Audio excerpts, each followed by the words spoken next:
ರಾಜ್ಯದ ವಿಶೇಷ ಶಾಲಾ ಶಿಕ್ಷಕ ಶಿಕ್ಷಕೇತರ ಸಿಬ್ಬಂದಿಯ ವೇತನ ಸಹಿತ ವಿವಿಧ ಬೇಡಿಕೆಗಳ ಈಡೇರಿಕೆಗೆ ಆಗ್ರಹಿಸಿ ಕರ್ನಾಟಕ ರಾಜ್ಯ ವಿಶೇಷ ಶಿಕ್ಷಕರ ಹಾಗೂ ಶಿಕ್ಷಕೇತರ ಸಂಘ ಹಾಗೂ ಕರ್ನಾಟಕ ರಾಜ್ಯ ವಿಕಲಚೇತನರ ಸೇವಾ ಸಂಸ್ಥೆಗಳ ಒಕ್ಕೂಟದ ವತಿಯಿಂದ ಫ್ರೀಡಂ ಪಾರ್ಕ್ನಲ್ಲಿ ಸಾರ್ವತ್ರಿಕ ಮುಷ್ಕರವನ್ನು ಆಯೋಜಿಸಲಾಗಿದೆ ಎಂದು ಸಂಘದ ಪ್ರಧಾನ ಕಾರ್ಯದರ್ಶಿ ಡಾಕ್ಟರ್ ವಸಂತಕುಮಾರ್ ಶೆಟ್ಟಿ ಸುದ್ದಿಗೋಷ್ಠಿಯಲ್ಲಿ ಗುರುವಾರ ತಿಳಿಸಿದ್ದಾರೆ. ರಾಜ್ಯದ 34 ವಿಶೇಷ ಶಾಲೆಗಳಿಗೆ ಮಾತ್ರ 1982ರ ಅನುದಾನ ನೀತಿಯಂತೆ ಅನುದಾನ ದೊರೆತಾ ಇದೆ.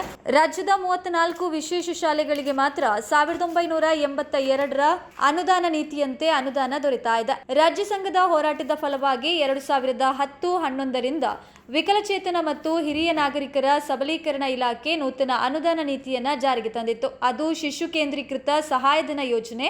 ಇದು ಗೌರವಧನ ಮಾತ್ರ. 2010-11ರಲ್ಲಿ 6,500 ರೂಪಾಯಿ ಗೌರವಧನ ಇದ್ದದ್ದು 2014-15ರಲ್ಲಿ 13,500ರ ಬಳಿಕ 2022ರಲ್ಲಿ 20,250ಕ್ಕೆ ಏರಿಕೆಯಾಯಿತು. ಪ್ರಸಕ್ತ 166 ಶಾಲೆಗಳು ಈ ಸಹಾಯಧನವನ್ನು ಪಡಿತಾ ಇದೆ. ಆದರೆ 1982ರ ಅನುದಾನ ನೀತಿ ಅನ್ವಯ ಅನುದಾನ ಪಡಿತಾ ಇರುವ ಶಾಲೆಗಳ ಶಿಕ್ಷಕರು ಸುಮಾರು 60,000ದಿಂದ 80,000ದವರೆಗೆ ವೇತನವನ್ನು ಪಡಿತಾ ಇದ್ದಾರೆ. ಈ ತಾರತಮ್ಯ ಯಾಕೆ ಎಂದು ಪ್ರಶ್ನಿಸಿದರು.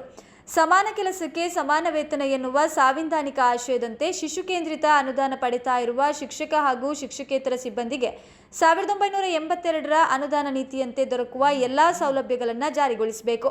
ವಿಧಾನಸಭಾಧ್ಯಕ್ಷರ ನೇತೃತ್ವದಲ್ಲಿ ಈಗಾಗಲೇ ನಡೆದಿರುವ 2 ಪ್ರಮುಖ ಸಭೆಗಳ ಆದೇಶದಂತೆ ಇಲಾಖಾ ನಿರ್ದೇಶಕರು ರಾಜ್ಯದ ವಿಶೇಷ ಶಾಲೆಗಳ ಅನುದಾನವನ್ನು ಶೇಕಡಾ 40ಕ್ಕೆ ಏರಿಕೆ ಮಾಡಿ ಸರ್ಕಾರಕ್ಕೆ ನೀಡಿರುವ ಪ್ರಸ್ತಾವನೆಯನ್ನು ಕೂಡಲೇ ಮಂಜೂರು ಮಾಡಬೇಕು.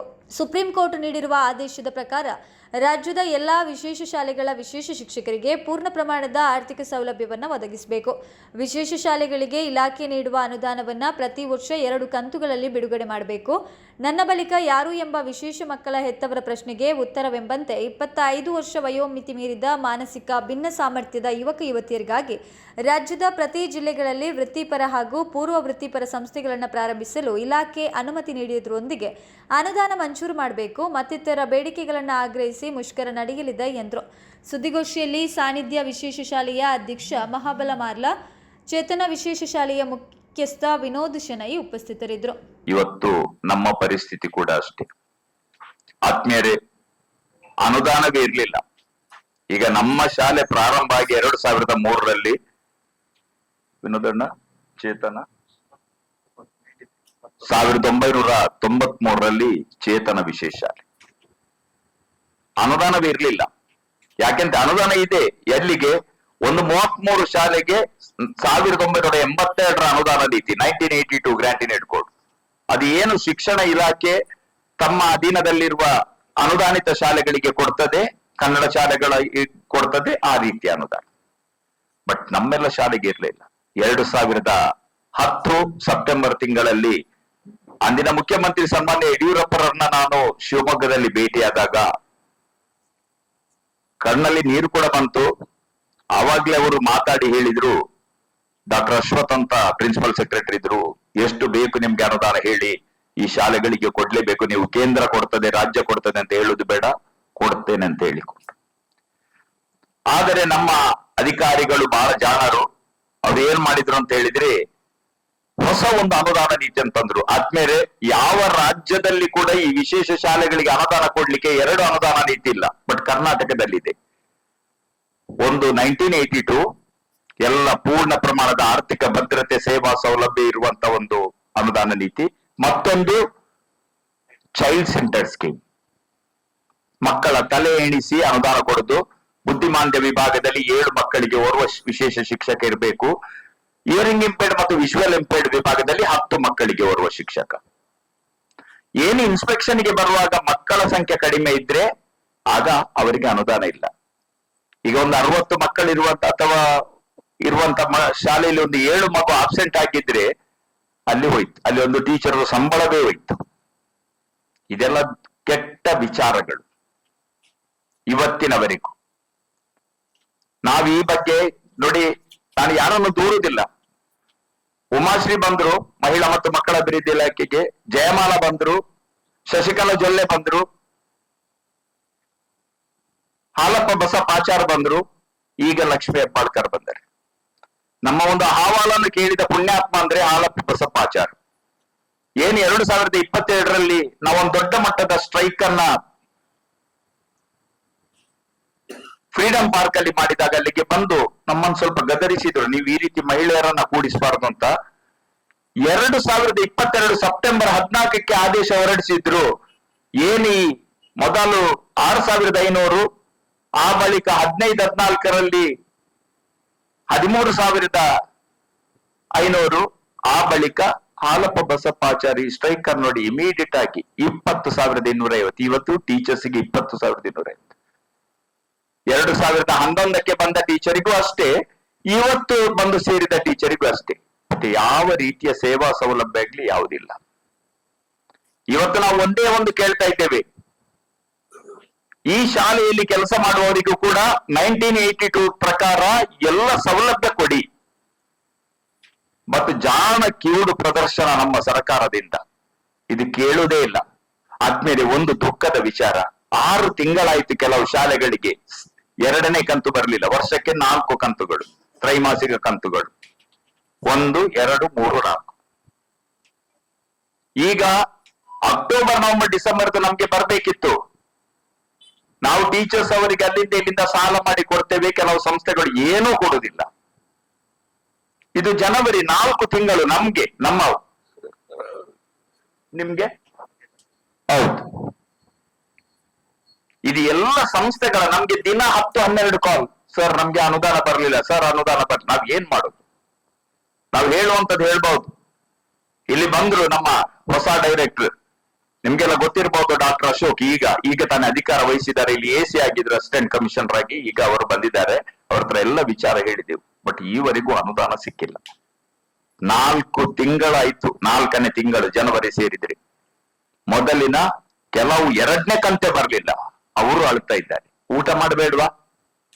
ಈ ವಿಶೇಷ ಮಕ್ಕಳನ್ನು ನೋಡುದು ಬೇರೆ, ಸಿಗುವುದು ಏನಿಲ್ಲ, ಒಂದಿಷ್ಟು ಸಬ್ಬಿದ್ದು.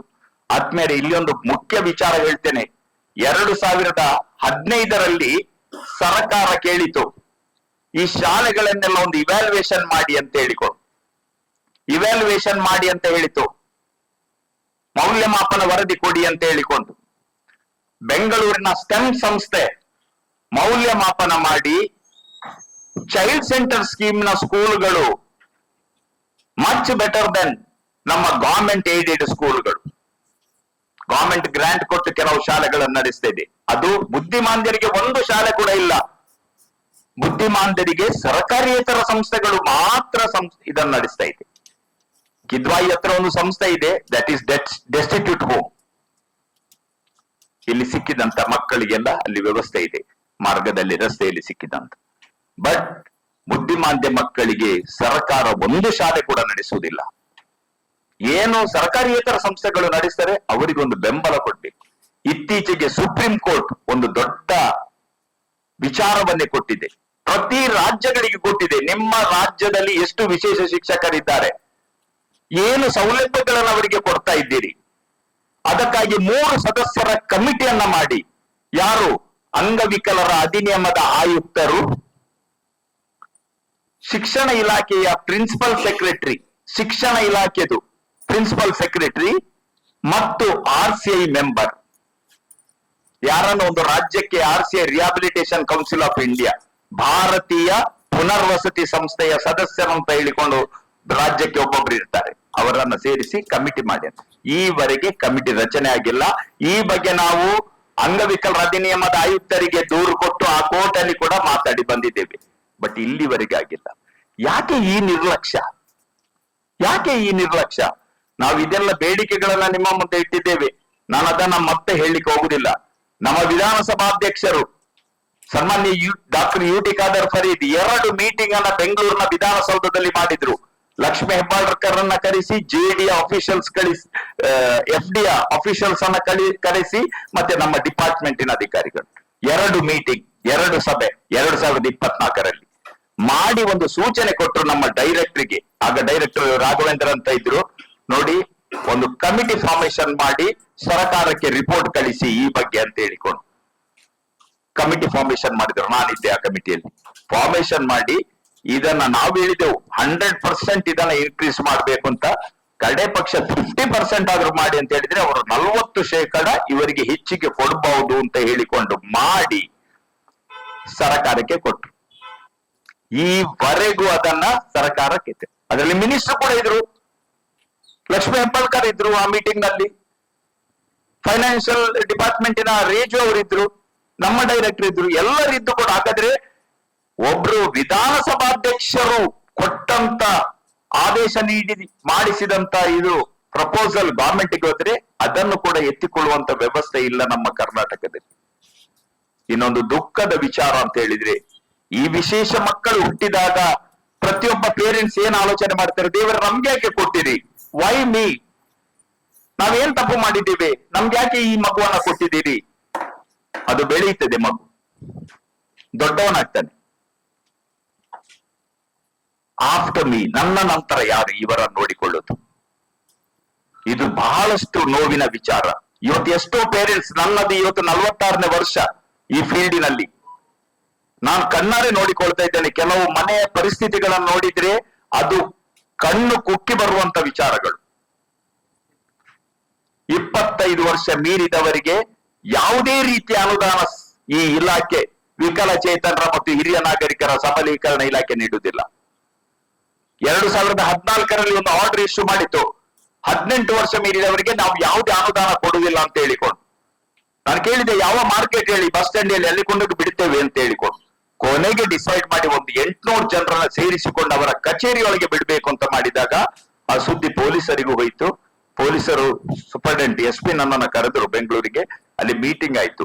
ಮೀಟಿಂಗ್ ಆಗಿ 4 ಸದಸ್ಯರ ಸಮಿತಿ ಮಾಡಿದ್ರು. ಅದರಲ್ಲಿ ನಾನು ಇದ್ದೆ, ನಿಮ್ಯಾನ್ಸಿನವರಿದ್ರು, ಮತ್ತೆ ಮಕ್ಕಳ ಕಲ್ಯಾಣದವರಿದ್ರು, ನಾನಿದ್ದೆ, ಡೈರೆಕ್ಟರ್ ಇದ್ರು. ಅಲ್ಲಿ ನಾನು ಹೇಳಿದೆ, ನೀವು ಹಿಯರಿಂಗ್ ಇಂಪೇರ್ಡ್ಗೆ, ವಿಜುವಲ್ ಇಂಪೇರ್ಡ್ಗೆ ಬೇಕಾದ್ರೆ ನೀವೊಂದು ಏನೋ ನಿರ್ಧಾರ ಮಾಡಿ, ಇಷ್ಟೇ ಏಜ್ ಅಂತ, ಬಟ್ ಬುದ್ಧಿಮಾಂದ್ಯತೆಗೆ ಮಾಡಬೇಡಿ. ಒಂದು ಕ್ಷಣ ದೃಷ್ಟಿ ಹಾಯಿಸಿದ್ರೆ ನಿಮ್ಗೆ ಗೊತ್ತಾಗ್ತದೆ ಸರ್. ನಾನು ಒಂದು ಹೇಳೋದು, ಇವತ್ತು ನಮ್ಮ ಶಾಲೆಯಲ್ಲಿದ್ದಾರೆ 40 ವರ್ಷ ಮೀರಿದವರಿಗೆ ಅವರ ಸ್ವಂತ ಕೆಲಸ, ತಮ್ಮ ಸ್ವಂತ ಕೆಲಸ ಮಾಡ್ಲಿಕ್ಕೆ ಅವರಿಗೆ ಆಗುದಿಲ್ಲ. ಎಲ್ಲವನ್ನು ಮಾಡಬೇಕು, ಎಲ್ಲವನ್ನು ಮಾಡಬೇಕು. ಇಂಥ ಒಂದು ದುಸ್ಥಿತಿ. ಒಂದು ಕಡೆ ಪೇರೆಂಟ್ಸ್ಗೆ ವಯಸ್ಸಾಗಿರ್ತದೆ, ಮತ್ತೊಂದು ಕಡೆ ಇಂಥ ಮಕ್ಕಳು. ಇದೆಲ್ಲವನ್ನ ನಾವು ನೋಡಿದಾಗ ಈ ಸಮಸ್ಯೆಗಳಿಗೆ ಪರಿಹಾರವೇ ಇಲ್ವಾ ಸರ್ಕಾರದಲ್ಲಿ, ನಮ್ಮ ಕರ್ನಾಟಕದಲ್ಲಿ ಅಂತ ಬರ್ತದೆ. ಅದಕ್ಕಾಗಿ ಒಂದು ದೊಡ್ಡ ಮಟ್ಟದ ಸುಮಾರು ಈಗಾಗಲೇ ಒಂದು 2000 ಜನ ರಿಜಿಸ್ಟ್ರೇಷನ್ ಮಾಡಿದ್ದಾರೆ. 166 ಶಾಲೆಗಳಿಗೆ ಅನುದಾನ ಸಿಗ್ತದೆ. ಅದರಲ್ಲಿ ಸುಮಾರು 97 ಸಂಸ್ಥೆಗಳು ರಿಜಿಸ್ಟರ್ ಮಾಡಿಕೊಂಡಿದ್ದಾವೆ. ನಾಡ್ದು ಸೇರ್ತೇವೆ ನಾವು. ಅದಕ್ಕೆ ನಿಮ್ಮೆಲ್ಲರ ಸಹಕಾರ ಬೇಕು ಅಂತ ಹೇಳ್ತೇನೆ.